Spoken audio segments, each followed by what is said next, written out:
Welcome everybody to the urbanoutlander.com. My name is Jordan. Happy to have you here. Happy to have you check out the video. Check me out on the urbanoutlander.com. Sign up for my newsletter, please. And check me out on Facebook, The Urban Outlander. I'm on Twitter at Urban Outlander. I posted some pictures from the Tartan Parade in New York City, some video. I went to the panel on Tuesday that happened in New York City. There's so much that happened in gearing up to this last week of Droughtlander. How long has this Droughtlander been? About almost a year. It was excruciating, but it's over. We have episode 1 of season 2. How many times have you watched it? I've watched it a few times, and it just keeps getting better every time I watch it. Let's dive into the amazingness that is episode 1, season 2. When I first watched it, I think I was in a state of shock because how many times have I watched season 1? I can't even imagine how many times you've watched it. But when you keep watching season 1 to kind of get through the Droughtlander, and then to finally have episode 1 of the second season upon us, I think I was in a state of shock throughout the 60 minutes, I'll be honest. The pace was a little bit slower. I think there's just a lot of business that needs to get done, a lot of setup for the second season. But you know what? That first half of the episode, amazing. I'm going to be saying amazing many times throughout the next few minutes. It was just a great episode to kind of flesh out, bring out the emotional and depth arc of Mr. Frank Randall. Let's talk about the relationship between Frank and Claire. It's an episode that really focuses on their relationship.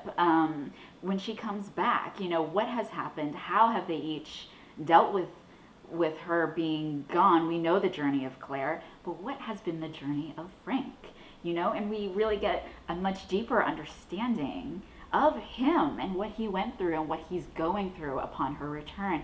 I'll be honest, season 1, I was not team Frank, and I have been known to encourage my friends to just forget about Frank. Forget about it. It's all about Jamie. I've had some friends that felt really sorry for Frank in the first season, but I was one to say, get over it.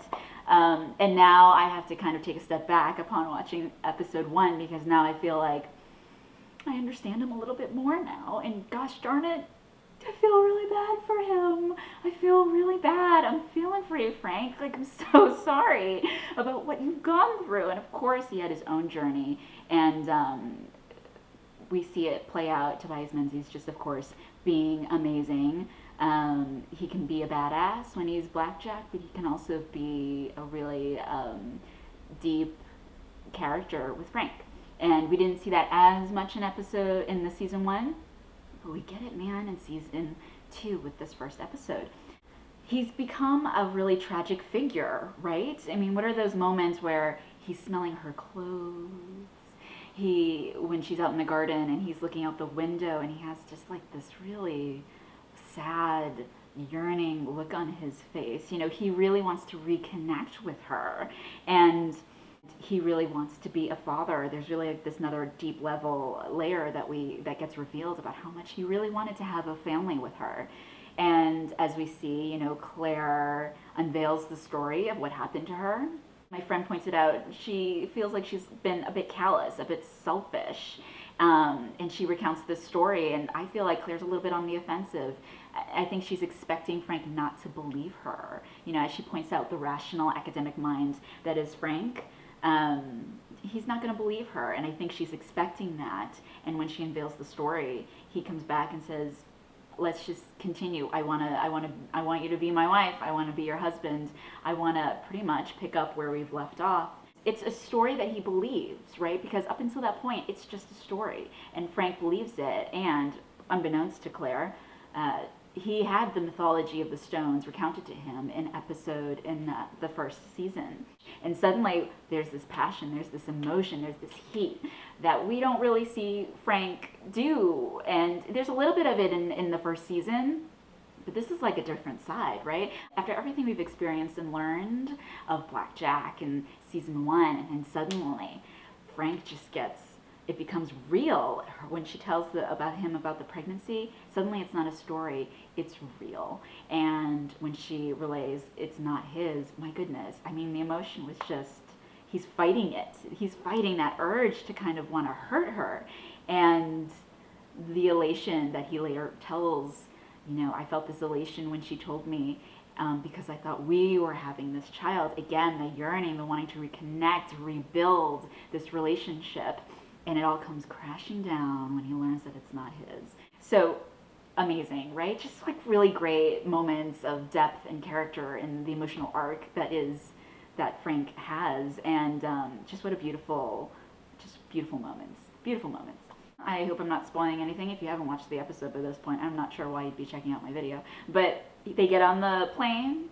They're about to get off. Just one more step, he says to her. And they go to reach hands, and there's this amazing transition. My God, the transition was, I think my heart leapt when I first saw it, because it's oh my God, just so cinematic, just really beautiful, just this really just brilliant way of sort of connecting the two worlds, the world of 20th century and the 18th century world. And we see Jamie, and I think we all just felt this elation because how much of an absence was he in the first half of the episode? I mean, it felt so different. The first half just was like so different than what we've been experiencing over season 1, and to finally see his face was just great. It was just great.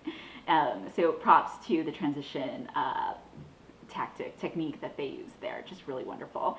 And now we get to see our more friends. Murtagh is back. We're so happy to see Murtagh. And the moment between the three of them where Claire and Jamie recount how they're going to create this plan, this scheme, was a really nice moment, because the relationship between Murtagh and Jamie has been established. We know there's that strong brotherhood between the two, but now there's the three. And Murtagh and Claire have had their own journey together when they were trying to save Jamie in the first season. And now there's the three of them. And so it becomes this solidifying, this moment between them where Murtagh can't believe that they would keep this kind of secret from him. And it solidifies the strong bond between the three of them, and it becomes this trust between them, and there shouldn't be secrets. And there's just those really wonderful moments between the three of them. I really liked that scene. They start planting the first scheme, infiltrating the Jacobite circle that's in France, and how they want to change the future. Kind of ties into how this episode opens. How much do they really change the future? Because we kind of get the hint that things did not go according to plan. Now, there's the intro to the villain, Le Comte de Saint-Germain. Sorry, my French is pretty pitiful. I'm not sure if that's how you pronounce his name. I'm wondering how much is he going to compare to our friend not our friend. How is he going to compare to Blackjack in season 1? How much of a villain is this guy? But that's been established with all of Claire's shenanigans and her troublemaking tendencies. We've already made an enemy in France. Thanks, Claire. And what is it, like the first day, practically? Ugh. But we love her, and we'll take it. Because without all of Claire's troublemaker tendencies, I think it would be a pretty dull marriage and a pretty dull story. So let's just be thankful that Claire's a bit of an imp and gets herself into trouble all the time. The shock is not totally worn off, but it's amazing, and I'm so happy to be talking about a new episode of Outlander, and we got about 12 to 13 more. I heard there might be an extra episode tagged on to the season, so I only hope that's true. But sign up for my newsletter, theUrbanOutlander.com. Check me out on Facebook. I'm on Twitter @UrbanOutlander. You can see some of the pictures I posted of the New York City Tartan Parade, some video I posted, and eventually I'm going to have a recap of all the events that happened in New York City leading up to the premiere. And I went to the panel, and there's just some exciting little stories I have about what happened during this week, and I'm excited to share with all of you. So thanks for checking me out. Again, theUrbanOutlander.com. My name is Jordan. Please let me know what you think about this episode. Don't spoil anything for me since I haven't read the book. But I'm excited to talk about it, and I want to share with you guys, and I want to hear what you have to say. So let me know. So happy to be talking about this new season. Let's get to it. Thanks so much.